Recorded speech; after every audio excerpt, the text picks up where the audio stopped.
Hello friends, good morning. Welcome back to Excel tips and tutorials.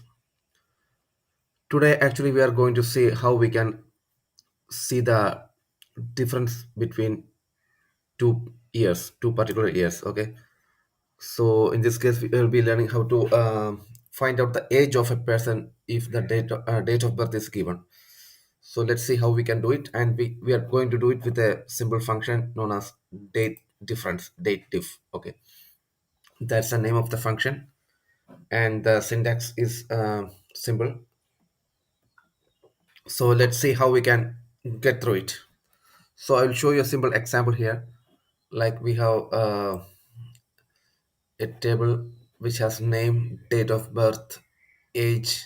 So I'm just going to add some borders to that table. Okay. Okay.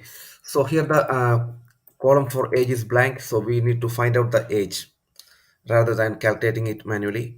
We can apply a simple formula, date difference formula here, and get the age of each individuals like James, Anil, Sam, Manoj, Anwar, Ajit.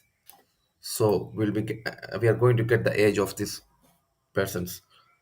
So here goes the function, equal sign, date, if, opening bracket, and now you have to enter the starting date. That's for in the case of James, it's 2 1977, 2nd February 1977. So click on that cell, D4, then comma.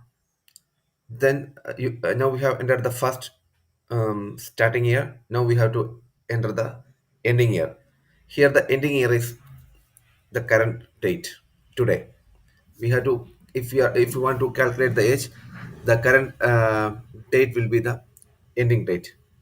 So for that we can enter the formula today formula here. This is today formula, syntax of today formula. Okay, opening bracket, closing bracket, then again comma.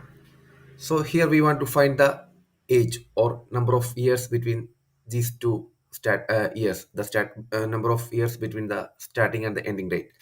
So here we need to get the year. So inside inverted comma, type Y, alphabet Y, and close the inverted comma, then close the bracket. Now click on enter and see the result. Yeah, we got it. It's 46. The age of James is 46. It's absolutely right. Similarly, we can calculate the age of the other individuals by just applying this formula. I'm just dragging it down. If we apply this formula to the below cells, we can get the individual age for all the cells. That's it, how it can be done. So it's quite interesting and useful for you. So that's all from my side today. Today we have learned the date diff function. So hope you guys like this video. So if you like this video, kindly like this video and share it with your friends, and also provide your feedback in the comment section. For those who are coming to this channel for the first time, please make sure that you subscribe to this channel, and at the same time click on the bell icon so that you will get notifications whenever I upload new videos onto this channel. So till I come with my next video, please stay tuned. Bye.